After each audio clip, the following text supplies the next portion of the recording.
ব্যবহারের মাধ্যমে এই পানিটা সম্পূর্ণ শেষ হয়ে যাচ্ছে।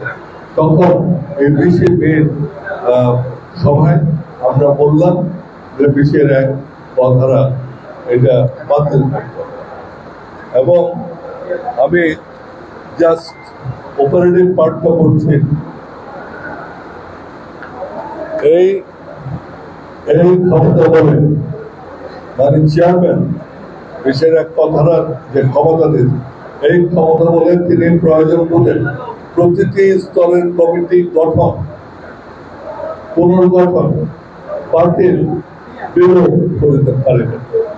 তিনি যে কোনো পদ সৃষ্টি বা অবলুপ্ত করিতে পারেন। চেয়ারম্যান জাতীয় পার্টির যে কোনো পদে যে কোনো ব্যক্তিকে নিয়োগ, যে কোনো পদ হইতে যে কোনো ব্যক্তিকে অপসারণ ও যে কোনো ব্যক্তিকে তাহার করতে পারে। এই জিনিসে অর্থাৎ এখানে গণতন্ত্রের বল সোজা। এখানে আজকে এই যে আমরা 25 মে আসলে আমরা সেদিন সিদ্ধান্ত নিয়েছিলাম 28 জুন আমরা আমাদের কাউন্সিল করব, সেখানে কয়েকটা জিনিস বলা হয়েছে। এইটা একটা, আরেকটা ছিল আপনার আর্থিক স্বচ্ছতা। আমরা বললাম যে আর্থিক স্বচ্ছতা আমাদের আনতে, কারণ এতদিন আমরা জানতাম না, আমরা জানতে পারলাম আমাদের যে গত নির্বাচনের সময়, আগেরগুলো আমি জানি না, গত নির্বাচনের সময় ফর্ম বিক্রি করে প্রায় 2.5 কোটি টাকার উপরে আমরা পেয়েছি।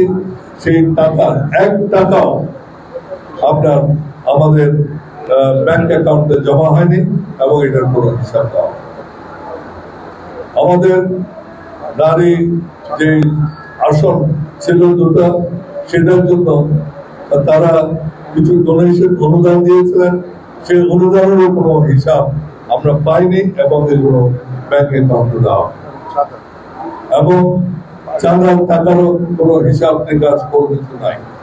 সুতরাং এইগুলোর ব্যাপারে আমরা বলছি স্বচ্ছতা আনতে হবে এবং আপনাকে এই স্বচ্ছতা মাধ্যমে সমস্ত আয় ব্যয়ের হিসাব আমরা কি পেয়েছি কি পাইনি এগুলো আনতে হবে। কারণ একটি দল সে যদি নিজের তার মধ্যে গণতন্ত্র না থাকে, একটি দল তার মধ্যে যদি এই আপনার অ্যাকাউন্টেবিলিটি না থাকে, সেই দল কোনোদিন দেশের ক্ষমতায় এসে আপনার কোনো কিছু ভালো করতে পারে। কেন এগুলো করছি? আমরা দেখছি ভবিষ্যতে একটা এই পরিবর্তিত যে অবস্থা এসছে, সেখানে আমরা এই দলটার একটা বিরাট সম্ভাবনা আছে এবং সেটাকে যাতে আমরা করতে পারি, আমরা দলকে শক্তিশালী করতে পারি। তৃতীয় আমরা বলেছিলাম যে আমাদের দলের মতো অনেক বিভক্তি হয়েছে, সেই বিভক্তিগুলো মিটিয়ে, অনেকে বলছেন আমরা দল ভাঙছে, আসলে 20 মে যেই সভা হয়, প্রেসিডেন্ট সভা, সেখানে কিন্তু বিভক্তির জায়গায় আমরা ঐক্য চেয়েছিলাম যে যারা চলে গেছে, যেমন আপনার রানা হোসেন মঞ্জু, আমাদের শেখ শহীদ, আমাদের কাজী ফিরোজ হোসেন ওখানে আছেন, আবু হোসেন মোল্লা, টেপা, আপনার সেতু, আব্দুল সত্তার, এরা অনেকে।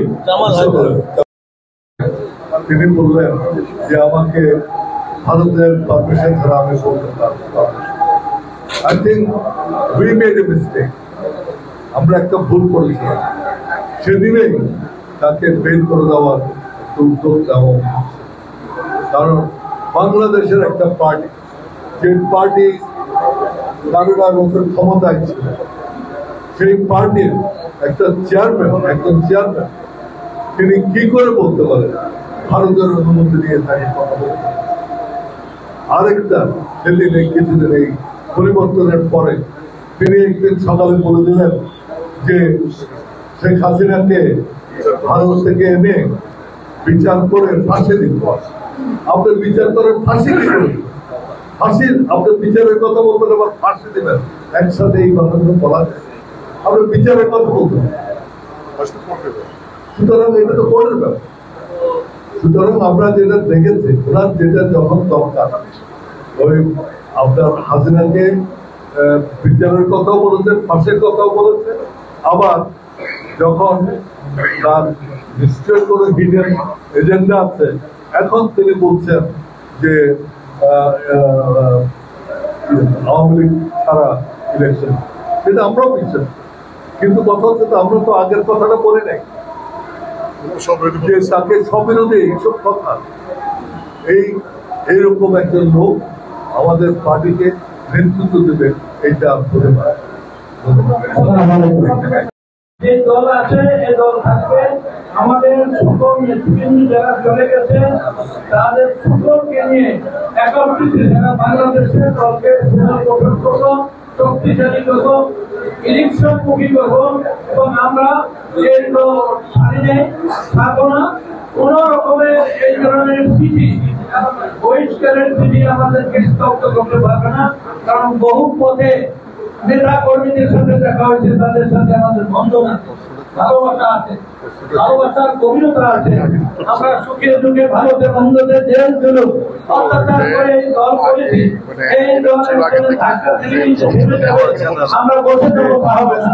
আপনাদের প্রতি আমার আবেদন, সারা দেশের নেতা কর্মী যে আমরা একত্রিত হয়েছি, আরো যারা বাইরে আছে আমাদের গুরু নেতা যারা পরিবর্ত হোসেন মোহাম্মদের সাথে ছিল, সকলকে আমরা নিয়ে আসবো। আপনারা দল করেন, আপনারা ধৈর্য ধরেন এবং অপেক্ষা করেন।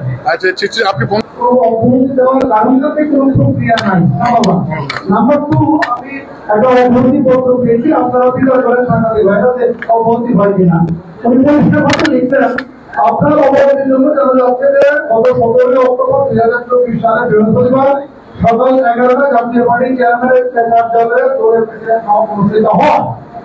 উক্ত প্রেসিডেন্ট 6 নম্বর সিদ্ধান্ত অনুযায়ী নির্বাহী কমিটির সদস্যদের সকল পর্যায়ে 1 বছরের টাকা বকেয়া থাকিলে আপনাকে সদস্য বের করে দেওয়া হবে।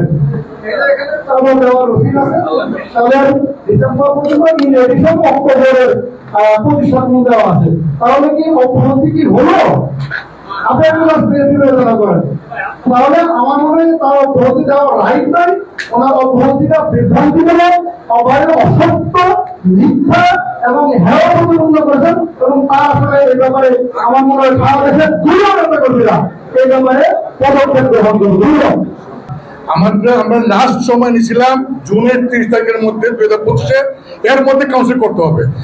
যেহেতু চেয়ারম্যান সাহেব ভেরি ইন্টেনশনালি কাউন্সিলটা করেন, স্থগিত করছেন, তাহলে আবারও ইলেকশন কমিশনের টাইম চেয়ে সময় দিতে হবে। সেই সময়টা ইলেকশন কমিশন হয়তো বা যদি টাইম চেয়ে 6 মাস, 1 মাস, 2 মাস দিতে পারে, 1 মাস 2 মাস তো কাউন্সিল করতে হবে। কাউন্সিল করলে আমরা সেখানে কাউন্সিল যাব। কাউন্সিলররা যদি আমাদেরকে গ্রহণ না করে আমাদের কোনো বক্তব্য থাকবে না। ধন্যবাদ। আর আরেকটা প্রশ্ন হচ্ছে যে কাজী এখানে আসবে নাকি ওটা একসঙ্গে পরে তারপর আমাদের সাথে মার্চ করে। এখন চেয়ারম্যান যদি মানে কাউন্সিলের নতুন তারিখ ঘোষণা না দেন, সেক্ষেত্রে আপনাদের দিবেন, বাইন্ডিংস আছে দিবেন না, এটা আরপি অনুযায়ী বাইন্ডিংস আছে, এটা দিবেন। হয়তো 1 মাস পর দিবেন, 2 মাস পর দিবেন। এটা লাস্ট ডে চলে গেছে, বিভিন্ন কারণে করেননি। যখন দেখেছেন যে তিনি কাউন্সিলে হয়তো তাকে কাউন্সিলে উনি পারবেন না, তখন তিনি কাউন্সিলকে স্থগিত করেছেন এবং 28 তারিখ অন্য একটা অল্টারনেটিভ ভ্যালু ছিল, সেই ভ্যালুতে তিনি